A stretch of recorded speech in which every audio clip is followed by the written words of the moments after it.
Hello, gorgeous. Welcome to HG Radio, everything beauty, cancer, and inspiration. Here is your co founder and host, Kim Becker. Hello, gorgeous, and thank you for joining us today. I'm your host, Kim Becker, and this is Hello, Gorgeous, everything beauty, cancer, and inspiration on Society Bites Radio, social interaction for the mind and soul. This episode is brought to you by Amplified Marketing Group. They specialize in affordable mobile solutions that will get you noticed and help you retain customers. Check them out at yourphoneguy.com. Our guest today is Donita Wheeler, also known as Mama Bear Donita. Donita is a survivor of many cancers, including a triple negative breast cancer. During that brave battle, she beat the odds of 1% survival rate. Her experiences living through, between, and after cancer diagnosis has made Donita an incredible voice on survivorship, facing fear, and the many topics that cancer families face. A former first-grade teacher, Donita had the thirst for knowledge that drives her to understand all facets of survivorship, prevention, and the concept of facing fear. She shares her knowledge during a weekly podcast through her social followers. The Mama Bear name suits Donita as she is protective of her cubs, all who are inspired by her story. The original Mama Bear nickname comes from her deep love for her husband Whitney and her two grown sons. Donita enjoys speaking on the subject of survivorship, cancer coaching, and overall to a large audience globally. Hi, Donita, and welcome to the show. Hi, Kim. I'm so glad to be here. Thanks for having me on. Oh, I'm so excited to have you here and to talk about all the stuff we get to talk about. But the first thing I want to let our listeners know that it's because of you that I even had this podcast. So I have to share that quick story that I was looking for a candidate in Florida when you lived in Florida, and we were coming to your town with the Hello Gorgeous program, and a friend of a friend connected us, and so I called you, and you were in the midst of caring for your mother-in-law at the time in Tennessee, and I told you a little bit about Hello Gorgeous and what we did, and you then asked me to be a guest on your podcast, and I think I reached out to you in like October and November, and it wasn't until February that I was even a guest on your show, and during that show, our producer heard me in my interview with you, and I got off the show of a very wonderful interview and an invitation to host my own podcast. And so I owe you a ton. Actually, Katie just told me today, our producer, that we've got 60 episodes. We've been on the air over almost a year and a half now, a year and 3 months, I guess. So I'm very grateful for you. So thank you. Thank you for inviting me to be a part of this wonderful podcast family, because I've had a blast with it. So thank you. Oh, absolutely. And you're such a natural. How could I not? You definitely need to be on there. And Katie and Joe at Society Bites do a wonderful job. They did my first, I want to say like 100, I think I have over 100, I strangely have been doing this for a lot longer than it seems, but it was so nice to meet you and keep a relationship with you, even when I moved. And, you never know what sometimes you look for a brighter light, and sometimes it turns to be the light in front of you. So, That's right. That's who knows? It's a joy, and to see what you do with Hello Gorgeous is just amazing. What you do with those women, and I'm pretty sure it's just women, not excluding the men, but I'm not aware of that. And I think what you do is just beautiful and wonderful, and the more people that know, the more people can be touched. And you're definitely someone that walks away better after they've met you. So thank you. It has been my honor to get to know you and to share a common thread of people in cancer, just trying to add that little bit of light, because as we've seen in the last 3 months with how our world has evolved, a lot of light is necessary. So, I think it's a great thing that we met. And I always have to throw in my spirituality point of view in that, we were supposed to meet. We've probably known each other forever. And I'm so glad it came to fruition. So thank you for having me on. I would love to have you on as a regular. You always make me feel like, well, one night last week we had a conversation and, we were on the phone, I think for almost an hour, and, you're just one of those people. And the really cool thing is I've never met you in person, but yet I'm with you. Like, I feel like I've known you. Like, I look forward to the day where I get to just give you a huge hug and finally be able to meet you in person. But it really is like we get on the phone and it's just like we have been friends forever. Like you just pick back up and I love that. I love that. So I want to, I mean, you are an inspiration, which is why I think of you so highly in the area of cancer and serving the audiences that we each serve. So tell me share a little bit about your cancer journey. Well, unfortunately, I've heard the words "you have cancer" about 5 times. It's funny because one of my really good friends, I had a new book come out called "Bear Myself, What Now? How to Regain Control in Your Life," and it's by me, Donita Bath Wheeler, and Bath is my maiden name. I like to put that in there because my dad was an author. My son wants to be an author, but he hates it when I say that.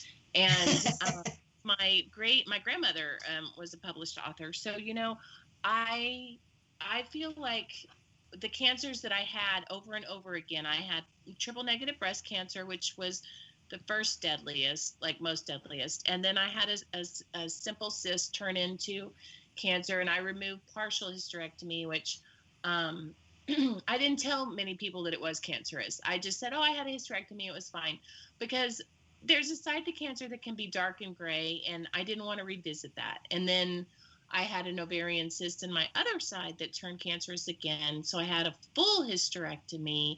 And as I was recovering from that, that's when I took care of my mother-in-law who died from cancer.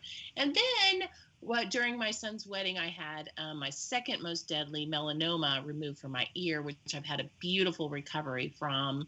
And, it's just a lot of cancer in my life. My dad had cancer, my nephew had cancer, but it doesn't run in our family. So I feel like, how when you get hit upside the head over and over and over again, you finally have to see like, okay, there's a pattern here. I must address something. So I finally stopped putting my body at what I want to call dis-ease. And I stopped the patterns after much hard work, many, many, many crying nights, many nights I attempted suicide. So, very deep, dark nights. But throughout all of that, I decided that my life was worth living and that I did have some reason that I have been exposed and had all these situations, and I better do the best that I can with them. So that's kind of why I wrote the book, and I have a company called Donita Mama Bear, and I like to, it's kind of evolved into me really being a speaker, and, I go to book signings, and I like coaching kind of in the survivor realm. I'm not so strong if you're actually in cancer. I tried that at first, and it was too much for me. I wish I was stronger, but I'm not. And so I went into the survivor realm, and I seem to really have hit a little spot there. So, and I feel like too with COVID, like survivorship is really, it's really going to be a topic in the upcoming months, I feel like. I agree. So tell me this. So this is the one thing that I've heard, and with you working with survivors on the opposite side of their diagnosis, they're on the way to a normal life, whatever that normal life looks like. But what I hear so often from women is that, like, as horrible as it was to go get the blood work and to have the oncologist check you and, your every 3-month visit or whatever that looks like, all of a sudden your numbers are good. And he says to you, I only want to see you once a year. Right. And the fear in their faces, oh my gosh, now what? Like, right. What happens when somebody's not taking my blood pressure all the time? What happens when I'm not getting that blood work? Like, how do you coach somebody through that? What words of advice do you give to them to calm that fear on the inside of them? Well, it's funny because that's actually in the title of my book, Bear Myself, What Now? Because, and the Bear Myself is a much longer version of the story I just told. But it's a very tiny short book. It's like 125 pages. But how I move forward and use that is you have to use that time like wherever you are when you realize that you want to talk to somebody about survivorship, whether it's a day out or 17 years out, you've come to that realization because there's something that's happened in your survivorship that has awoken you to something. I know that sounds very vague, but it's very individual. So I can't like just put a blanket, statement over that. But what I can tell you is that at some point in time, even people who don't talk to me wake up and say, you know what, I'm a survivor. And just that brush with death, just that like, I have something that can kill me. It's not like, well, I shouldn't say the flu, but like, like it's not like a common cold. It is something that really took you out of life. It took you out of probably, I mean, some people don't experience this, but the majority of people experience isolation, being alone completely, having to, like I wore a mask when I was in my chemos, chemo. And then, just the realization that you've come through something on the other end, you're different. It's just like, think back through high school, whatever sport you played. If you won or you did well, you got a ribbon or whatever. And I'm saying high school because they don't give participation ribbons in high school. Right, right. If you win something or you come in the top 5, or that feeling of like I did it, and you go forward and you're like how, but probably if you're a competitor or something like that, you think back and you think, how did I do that? And so it's that same thought process that you've used your whole life. It's just channeling it into very specific needs as a survivor. And one of the biggest and hardest things to do is to eliminate the toxic people in your life. That is hard. And it requires, some guidance and some hand-holding and a backup. You kind of need a backup squad if you're going to clear out all the toxic people. And that's usually what I find, that people they've changed their mindset, and within their mindset has changed their relationships, and they don't quite know what to do because their self-esteem has taken a hit at the same time, because they may have like body parts difference or scars, or missing parts or new parts, or maybe none of that happened. Maybe they didn't have any hair. Maybe they have some strange new attachment to their body. So all of these things change your self-esteem, and in changing your self-esteem, it changes how you interact. And then throw in a little bit of steroids, throw in a little bit of chemicals, and you can really watch an explosion. So I feel like I needed somebody. This sounds so crazy, and I don't mean it to sound like the way it's going to sound, but I needed somebody like me. I needed somebody to say, get up off your sorry for yourself, get out of the house, quit watching TV 24/7. I watched so many movies in 2011. It's crazy. But, just that kind of thought process, because just like, surviving cancer is no different than surviving a job loss or surviving a parental loss or sympathy of some sort. These things change your life, and I still, my inner child holds on to the naivety of wanting to never evolve and just stay in your cocoon and be very safe there. But, what I've noticed is that these lessons keep coming, whether you address them or not. So... That's right. That's right. That's right. And I think, what you hit on, it really is, it's self-talk a lot of times too. It's what you say to yourself. It's how you say things to yourself. So I know after Michael died, I had explored and I found this website. It was called One Fit Widow. And down at the bottom of it, it said, you are still here for a reason. And I actually took a huge Post-it note, a very large one, and I wrote that on the Post-it note and reminded myself every day that if my time was up, then God would have taken me and not Michael instead, that I was still here. I had a job to do. I was still here for a reason. So like when you talk about like some of your dark days, what is it that you had to tell yourself on those dark days to keep going? I think it was just more of it wasn't like a whole day conversation. Well, it was a whole day conversation broken into tiny pieces. So it may have been like, okay, this show is going to be over in 5 minutes. You have to get off the couch and go do some sort of something. You have to go outside. And I work on a reward system. That's just me personally. Mm-hmm. So if you go outside, then you can have, I don't know, a cookie or something. And I probably did do that because I don't remember what my rewards were, because part of the problem part of the problem with some of your recovery in survivorship is that you have chemo brain, and it can Mm-hmm. really affect your memory, your cognitive skills, your self-esteem. What's 2 + 2? Yeah, I'm going to think about that for a minute. And then you're like, okay, well, I'm just going to give up on that. But to answer your original question, how I would motivate myself, I don't know if I'm just, well, I had a friend that called me every day. That helped. And then I guess I'm just different. So different cancers, like the breast cancer and the first ovarian cancer, I just kept telling myself, my kids, I need to get up. They rely on me.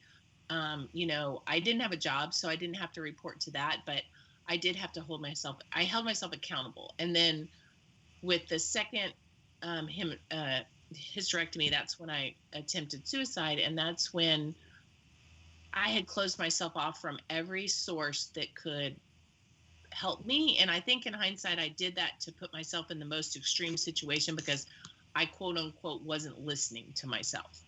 Mm-hmm. This is what I have figured about me. So when you get down and you can't do it and you can't get up, you need to have a plan established before you get there. Like, okay, if I'm feeling sad, I'm going to look on inspirational quotes. If I'm feeling sad, I'm going to read this book. If I'm feeling sad, I'm going to call my friends. And I would suggest that in the onset of a diagnosis, I would recommend that you have like a fall to chart, like something that you contact people and you say to them, I need you to hold me accountable and check in on me, because there are days that you just can't do it. And some days you just pop up and you do it. And with the clients that I've worked with, what I've found is that most of them do want to live, and they're terrified to get cancer again. And it comes in handy when I just say, look, I understand I've had it 5 times, and I have an appointment in a couple weeks to go to the dermatologist, and I'm not excited about that because it looks like my other one looked before I had my ear removed. So, you just kind of have to, it's a hard answer because you can't just give a stock answer. It kind of has to go to the individual, and that's kind of where my skill set comes in. And I didn't realize I had that, but I do. I can kind of read people because I'm a little bit of an empath. I can pick up on their feelings, and I can kind of guess how they might need that support. But just going into it ahead of time and kind of giving yourself some sort of relief package, then that's a good idea. That would really help. I agree. And so we talked a little bit about your book, which I'm so excited. I can't wait to read it.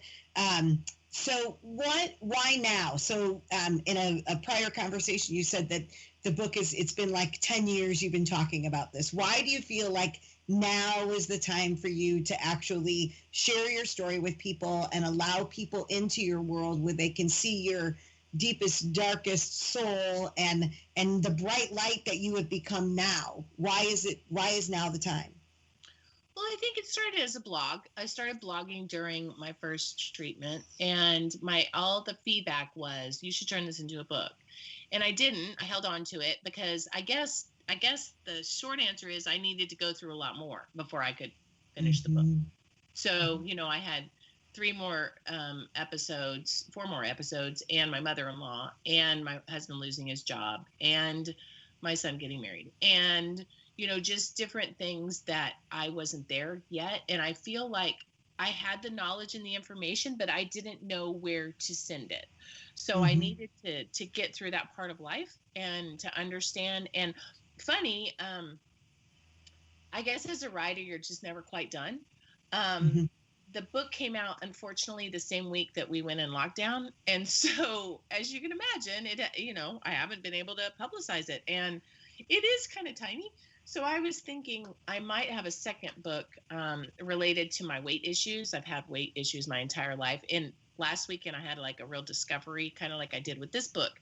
And how my brain works, it's such a mystery. But what happens to me is I go through very creative moments. I might have like a week where I create like 105 things. And then I take the rest of my days to complete those 105 things that I outlined and came up with. And I just had a week like that. So I just thought of a part 2. 10 years, lots of lessons. I kind of just had a feeling I wasn't done. So I never got to it. That's why it took so long. And then it took a long time to get it done too. Like I would Yeah. write a chapter, and I would have it proofread or whatever by the proofing team, and they'd be like, go back and change this, and then I would change it, and then I would send it, and then the change would get lost, and like it was like okay. So it was just kind of like strange, but on the same side that it came out and that I can't push it or do anything, it's also about survivorship. So maybe it was meant to come out right now when That's right. there's going to be so many new survivors from this random weird thing called COVID. Well, it's funny because I had said that too. I try, both of us with the work that we do, try and keep cancer at the forefront. People talk about cancer all the time. All of a sudden, COVID now has taken a front seat, but cancer's taken a back seat. Cancer's not gone away. Right. And people, just because everything else is all about COVID, cancer treatment doesn't stop. Like, people are still going to chemo. They're still doing their radiation treatments. They're still in the midst of this. And so I'm excited to have your book. Just what you said, there are going to be more survivors, and people are going to need that inspiration and need to know that they're not alone, more so as this whole thing progresses. Because I think that, what we have found with Hello Gorgeous is that sometimes people will stay away from someone that was just diagnosed with cancer because they don't know what to say, so they say nothing and stay away. Exactly. And so, right? And so I think this lockdown has just been not good all the way around, right? Because these people who feel alone anyway then aren't able to be around their support system. They're not able to be those people that feed them love and that kind of thing. So I think that your book, I think the timing is going to be perfect, because you are going to have people that are in a place where they need your inspiration to say, look, you can get through this. You fought it once, I fought it 5 times, and I'm still here. So I feel like that's where this is. Like I said, it's just a way for you to get the true story of your inspiration out there. I love being able to talk to people in your position because it's possible, right? And that's what people need to hear when you hear those words that you have cancer. It's not a death sentence anymore. It used to be, but they've come so far with research and like I said, the fact that you're still here after all that you've done. I'm so grateful that you wrote a book, because I think that your story does need to be told. Oh, well, thank you. It was a hard story to tell, and I'm sure there's going to be some unhappy people, but it's just that it's my story, and if you, I mean, it's so important to realize how important sharing your story is, regardless of who it hurts and how painful it is. I find it extremely therapeutic, but it's important. Story sharing is what makes the world go round, and has for centuries and centuries. And it's one of the basic ways we communicate. And I think that, getting back to the basics, which we're kind of doing, is a good thing. And I think we talked about this in our call last week. I've been actually, like, doing things I haven't done. I started back with my art. I started, like, just all these things that you have extra time, and you realize, why was I so busy before? I mean, what exactly was I doing? That's right. I know. And that it's so funny being at home. That's exactly what it is. And that's what I'm hoping, right? I'm really hoping that when we all, we all come back to what normalcy, we're all released, and I hope that people don't forget about the quality time that they spent with their family. I mean, my son and I pulled out the Scrabble board and sat and played Scrabble, and I'm so grateful for that time. I hope people don't lose that. I hope that they're able to just hang on to that and put the main thing, the family dinners and eating more at home and those kind of things, so that doesn't get lost when everything opens back up. Yeah, I agree completely. I think we've had a good reset, and I think we've had, I'm very sorry for the people who have passed away, and I do know some people that have passed away, and it's one of my friends' parents both got it, and it is something that has taken us a moment to pause, and I think it's good. I think our kids will remember this, and I think it set a different bar for them too. Like, because our family has been mostly unaffected, knock on wood. We're able to play games and enjoy times and reset it. So, it's really, it's been good. And what's, you and I were talking earlier that Hello Gorgeous is, hit pause a little bit because of the situation. But I guarantee you, if you haven't started back up, when you do start back up, that it's going to be crazy good. That's right. I agree. All right, we have about 60 seconds left. So tell people where they can find all about Mama Bear Donita and the services that you offer. Okay, I am at www.donita, Donita, mama, M-A-M-A, bear.com. I'm on Instagram, Twitter, Facebook, and LinkedIn, all as Donita Mama Bear. And you can get my book on my website, or when this plays, you can put it in the message. I can send it to you. And I really appreciate you having me on, Kim. You make me shine. I wear your sweatshirt all the time. Listeners, I have a sweatshirt that says "Hello, Gorgeous" and all these rainbow tie-dye. It's awesome. I wear it all the time. Well, thank you. I'm so glad we were able to make this happen today. So thank you for joining us, and thank you for sharing your story with our listeners. Absolutely. My pleasure. If you have any questions or comments, or would like to know more about the guests on our show, or for more information about Hello Gorgeous, feel free to contact me at kbecker@hellogorgeous.org, or visit our website at www.hellogorgeous.org. We invite you to follow us on Facebook, Instagram, or download our mobile app. Thank you for joining me today on Hello Gorgeous, everything beauty, cancer, and inspiration. I'm your host, Kim Becker, and until next time, stay gorgeous. Another beautiful day, walking in the sunshine, spending the time with you. Last night we had a good time, dancing in the moonlight, and loving the night away. I can't imagine what it'd be like. I can't imagine what it'd be like. I can't imagine what it'd be like without you. I can't imagine that.